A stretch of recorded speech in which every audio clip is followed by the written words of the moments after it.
Assalamualaikum warahmatullahi wabarakatuh. Alhamdulillah, salatu wassalamu ala rasulillah wa ala alihi wa ashabihi wa man tabi'ahu wa ala. Ilahi rabbi anta maksudi wa ridhaka matlubi a'tini mahabbataka wa ma'rifatak. Hamba-hamba Allah yang dimuliakan, saya baru pulang dari Mesir dan hari ini bareng-bareng dengan Syekh Ahmad orang Mesir. Oleh karena itu, ketika harus bicara cinta, saya ingat sebuah senandung dari Kaukab Syarq, bintang timur, yaitu Ummu Kalsum dari Mesir. Yang aslinya adalah bait syair dari Rabi'ah Al-Adawiyah. Saya nanti mau coba apakah Syekh Mesir juga hafal atau tidak.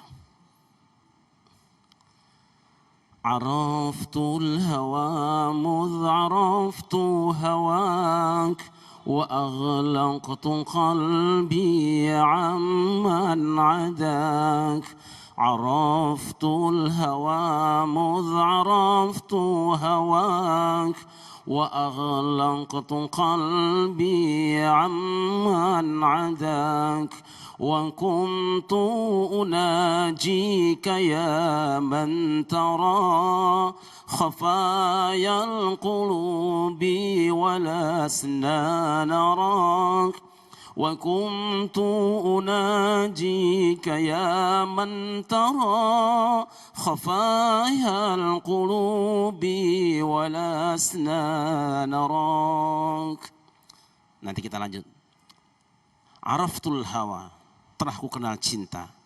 Mudzaraftu hawaka, ya, semenjak aku mengenal cintamu ya Tuhan. Wa aghlaqtu qalbi amman adak, dan ku kunci rapat hatiku ini dari selain dirimu. Wa kumtu unaji kaya mentara khafayal qulub, dan di kegelapan malam ini aku sekarang sedang merintih menyerumu, wahai engkau yang menyaksikan semua rahasia hati. Walasna narok, dan sama sekali aku tak dapat menatapmu.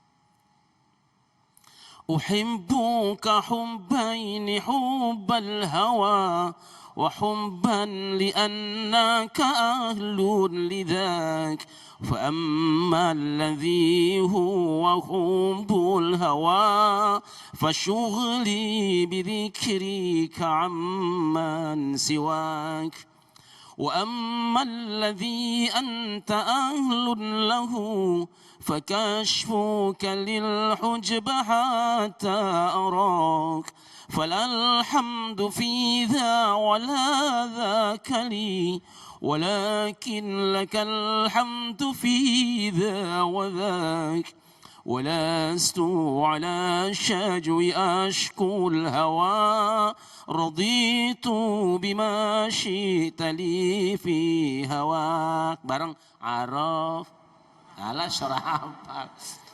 Kalau orang Tebet, orang Indonesia nggak hafal nggak apa-apa. Kita coba nanti Syekh Misri hafal nggak orang Mesirnya. Sallallahu ala Muhammad. Sallallahu ala Muhammad. Uhibbuka hubban hubbal hawa. Ku cintai dirimu ya Allah dengan dua cinta. Yang pertama hubbul hawa, yang kedua wa hubban li annaka ahlun lidzak. Yang kedua adalah karena memang engkau yang layak untuk dicintai. Fa ammal ladzi huwa hubbul hawa, adapun cinta yang berangkat dari cintaku, fa syughli bi dzikrika, dia yang telah menyebabkan aku banyak menyebut namamu dan tidak pernah menyebut yang lain. Fa ammal ladzi anta ahlun lahu, adapun cinta yang memang engkau yang layak untuk dicintai, fa kasbuka lil hujba hatta arak, engkau singkapkan dirimu ya Tuhan sampai kini aku menatap wajahmu. Falal hamdu fi dza wala dzakali, aku tak lagi menyaksikan ada pujian di sini dan di situ. Walakin lakal hamdu fi dza wa dzak, tapi sebenarnya hanya untukmu cinta di sana dan di situ. Walastu ala syajwi ashkul hawa, dan tak akan pernah aku mengadukan cinta ini kepada seorang pun di antara ciptaanmu. Walakin lakal hamdu raditu bima syi'ta li fi hawa, aku telah rela memiliki cintamu saja. Hamba Allah yang dimuliakan, kita semua makhluk, di dalam diri kita itu ada yang namanya rasa cinta. Selagi dia makhluk hidup pasti punya rasa cinta. Ibu-ibu ingat, rasa cinta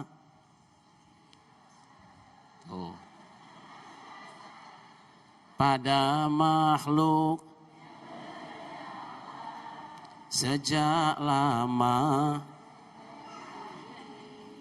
tetap suci,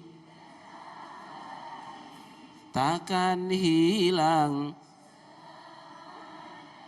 sampai datang. Keras, takkan hilang sampai datang.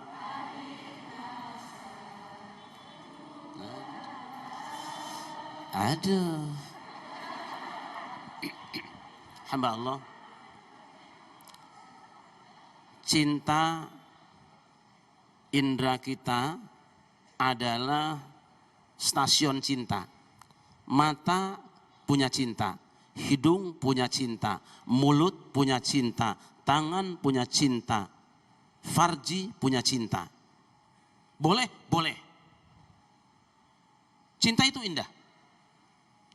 Tetapi kalau dibiarkan manusia mencintai segala sesuatu menurut versinya sendiri, dia mengatakan itu cinta yang indah, tapi bisa jadi cinta itu akan merusakkan dirinya sendiri. Kaidahnya, jangan puaskan mulutmu, tapi berbahaya bagi lambung dan perutmu. Banyak orang yang mencintai sesuatu, sebenarnya yang dicintai itu membahayakan dirinya. Di sini Allah mengatakan, fa'asa an tuhibbu syai'an wa huwa syarrul lakum, wa asa an takrahu syai'an wa huwa khairul lakum. Wallahu ya'lamu wa antum la ta'lamun. Maklub, fa'asa an takrahu syai'an wa huwa khairul lakum, wa asa an tuhibbu syai'an wa huwa syarrul lakum wallahu ya'lamu wa antum la ta'lamun. Bisa jadi kau mencintai sesuatu itu buruk buat dirimu, dan bisa jadi kau benci sesuatu sebenarnya itu yang baik buat dirimu. Yang tahu Allah, kamu tidak tahu apa-apa. Berarti cintailah menurut versi Allah. Masya Allah, itulah tadi pemirsa yang dirahmati Allah, sebuah mukadimah yang sangat menarik sekali. Dan tadi juga sempat kita diberikan oleh-oleh dari Mesir, sebuah syair yang menceritakan tentang keagungan cinta. Menarik sekali, dan itu yang nanti kita akan bahas dalam segmentasi selanjutnya. Bahwa cinta dan benci adalah sesungguhnya modal atau hadiah dari Allah. Tetapi yang jelas, Allah telah memberikan koridor-koridor yang jelas melalui Al-Quran, dan tentu saja melalui contoh manusia yang agung yang bernama Nabi Muhammad SAW. Bagaimanakah memanfaatkan rasa cinta dan bagaimanakah seharusnya menempatkan rasa benci. Tetaplah bersama kami, Damai Indonesiaku.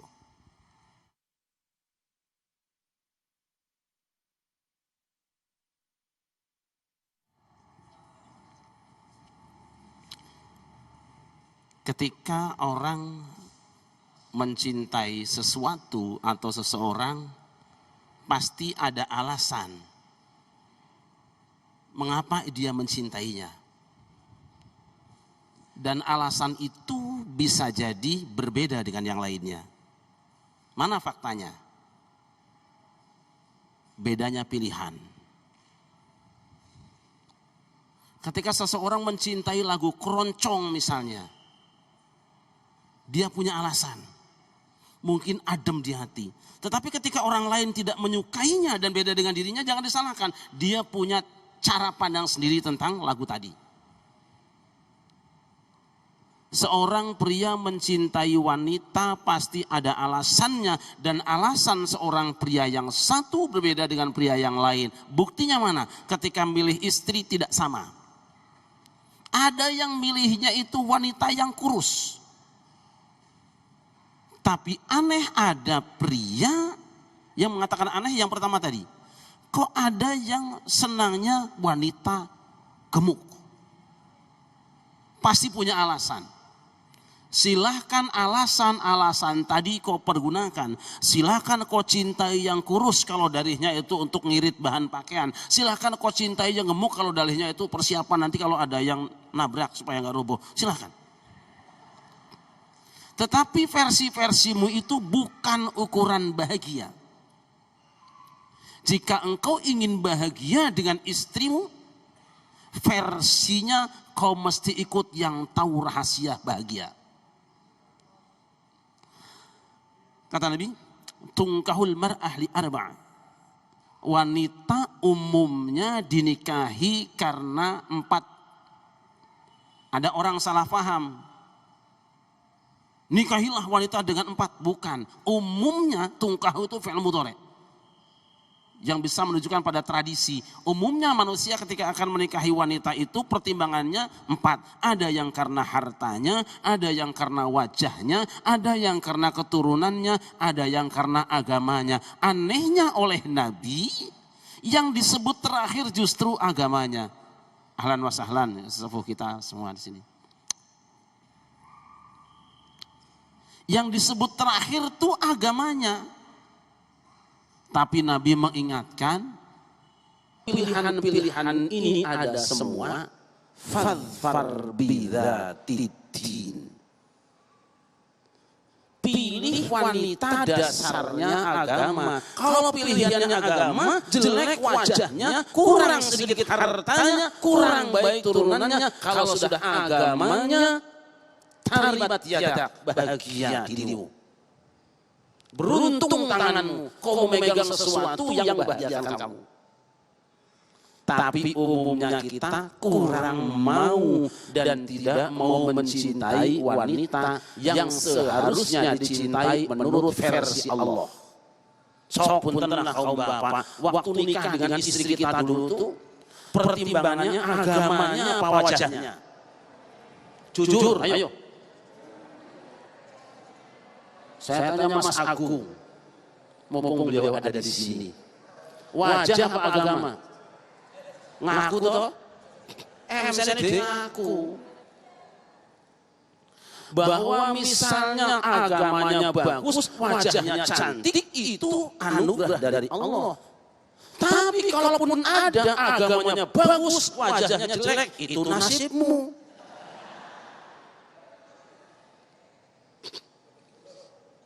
Sebaliknya ibu-ibu ketika dengan seorang pria akan memilih menantu atau suami, macam-macam. Ada yang karena hartanya, ada yang turunannya, ada jabatannya, ada yang lain-lainnya, wajahnya. Tapi Nabi telah mengatakan, idza atakum man tardawna dinahu wa khuluquhu fazawwijuhu illa taf'alu takun fitnatun fil ardi fasadun kabir.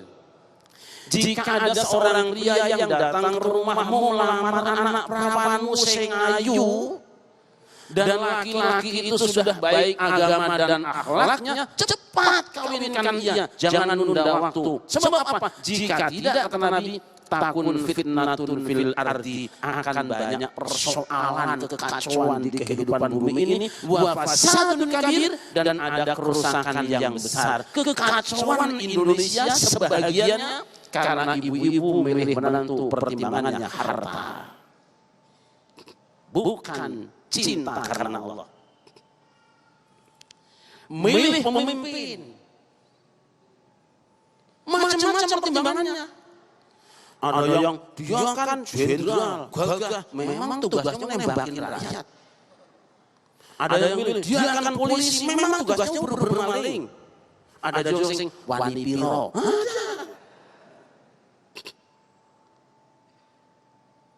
Tapi Islam telah menentukan, memilih seorang pemimpin, memilih seorang imam, memilih istri, memilih suami, memilih teman hidup,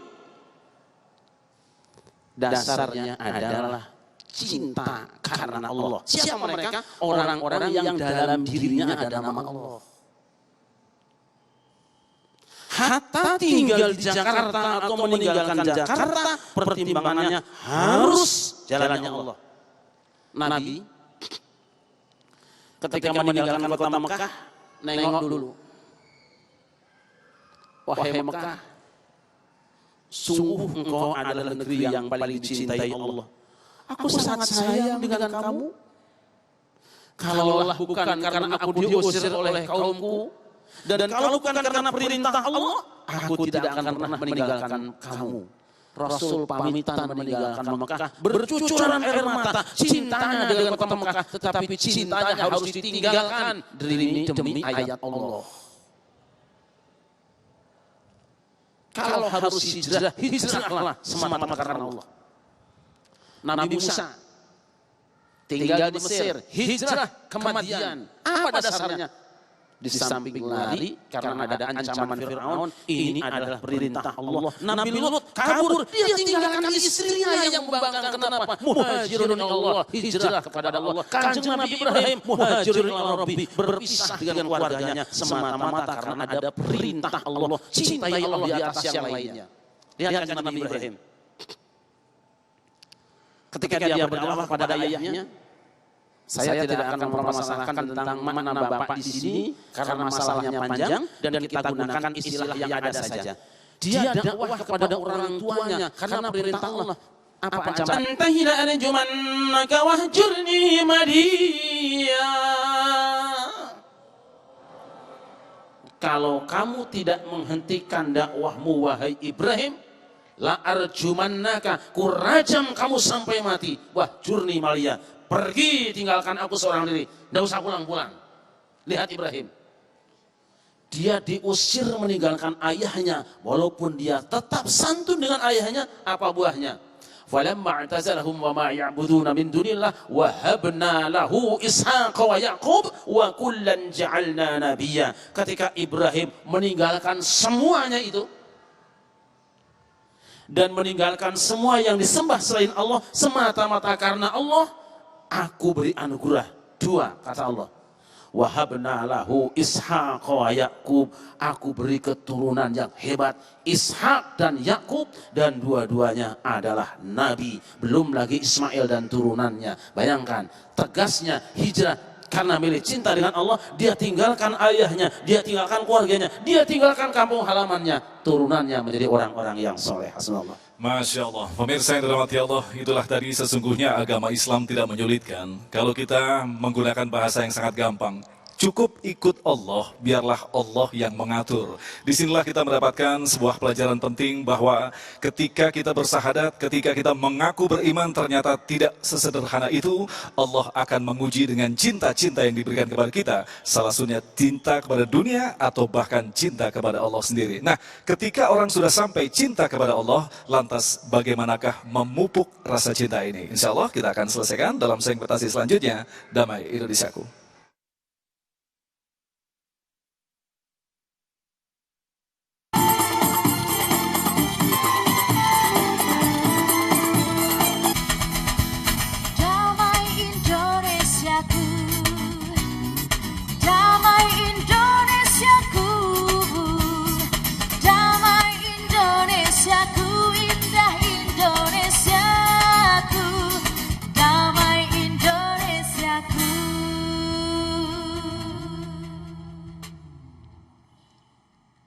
Salasun man kunna fihi wajada bihinna halawatal iman.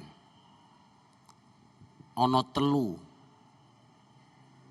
man sapa wonge kuna kang ana apa salasun, ana iku fihi ing dalam siman.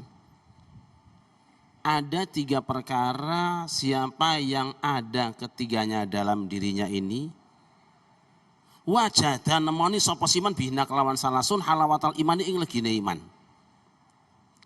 Orang itu pasti akan merasakan manisnya iman, nikmatnya jadi orang Islam. Mengapa?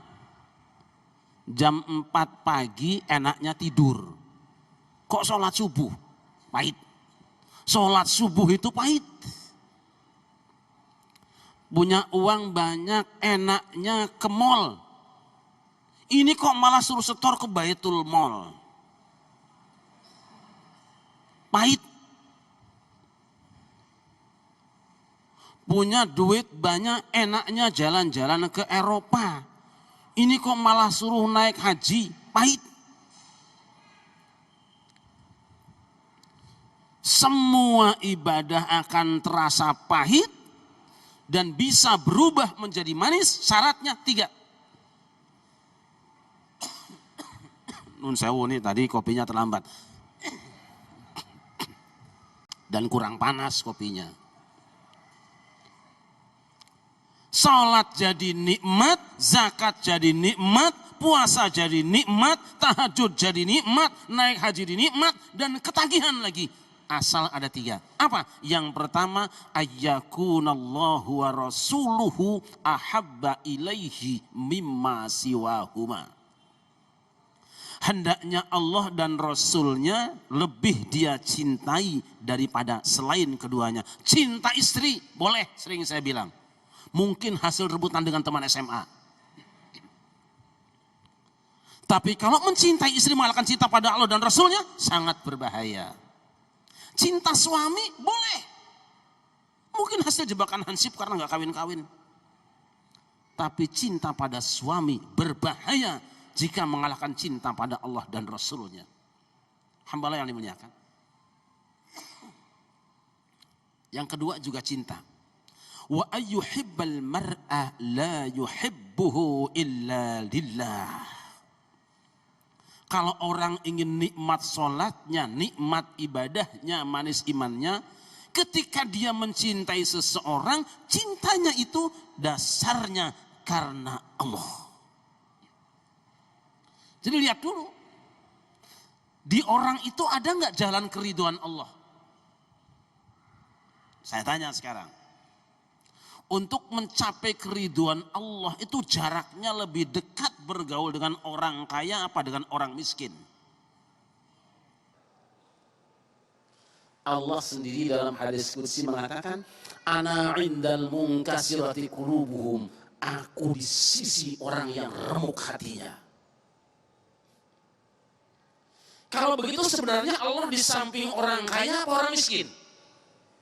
Panjenengan kalau ada 2 calon gubernur misalnya, satu kaya satu miskin, deket yang mana?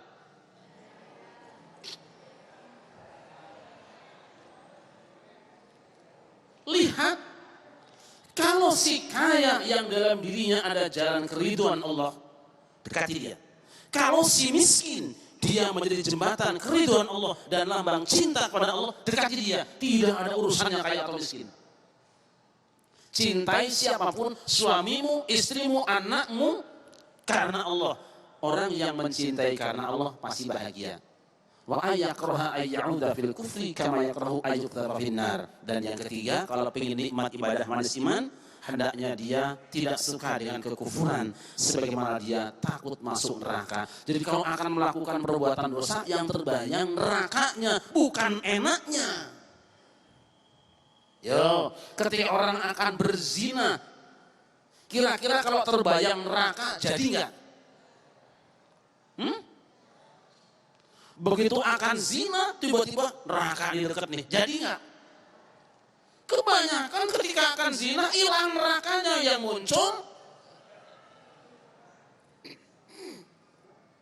Apa ruginya kita mencintai selain Allah, diancam Allah. Qul in kana abaukum wa abnaukum wa ikhwanukum wa azwajukum wa ashiratukum wa amwalun iqtaratumuha wa tijaratun tahsana kasana wa masakin tarduna ahabba ilaikum minallahi wa rasulihi wa jihadin fi sabili fatarabbasu hatta ya'ti Allahu amri hatta ya'ti Allah bi amri innallaha la yahdil qaumal fasikin.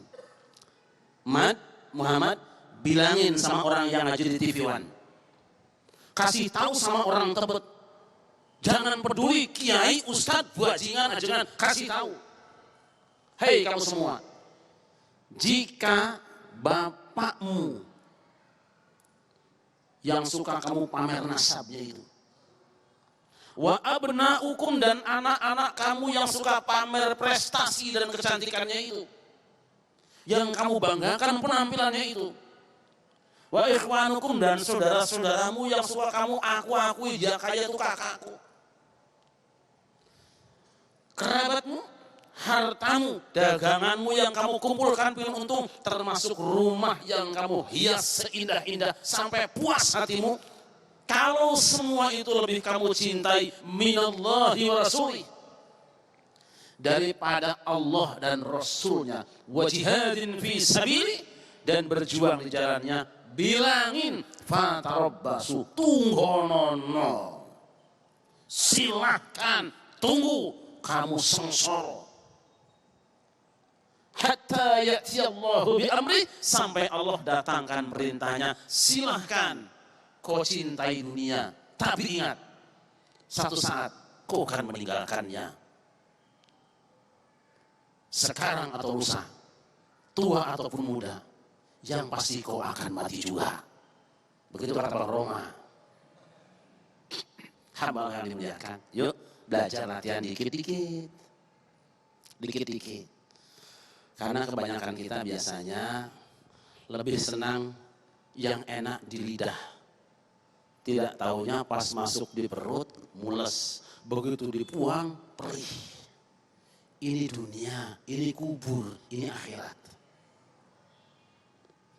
Silahkan nikmati dunia, tapi fikir akhiratmu. Hamba Allah, umur kita tidak lama. Segala sesuatu yang cintai itu memang benar menurut Allah Subhanahu wa Ta'ala. Jangan pernah mencintai sesuatu kalau Allah sendiri tidak suka kita mencintainya. Jangan cinta menurut versi sendiri. Kalaupun kita ingin bernyanyi, boleh. Nyanyi yang mana? Semua nyanyi boleh. Tapi Nabi mengatakan, laisa minna man lam yataghanna bil Qur'an. Bukan umatku orang yang tidak bersenandung dengan Al-Quran. Banyak nyanyian, banyak lagu, tapi seindah-indah lagu versi Allah adalah bacaan Al-Quran. Banyak doa pikiran manusia, banyak karangan manusia, banyak hizib, banyak itu dan ini. Tapi Allah tidak. Dia mengatakan sebaik-baik doa yang ada di dalam Al-Quran. Ngobrollah yang banyak, ngomong apapun boleh. Tapi ngomong yang benar, yang dicintai Allah. Dan wajib dicintai menurut Allah adalah ngomong dengan Al-Quran. Hasbunallahu wa ni'mal wakil.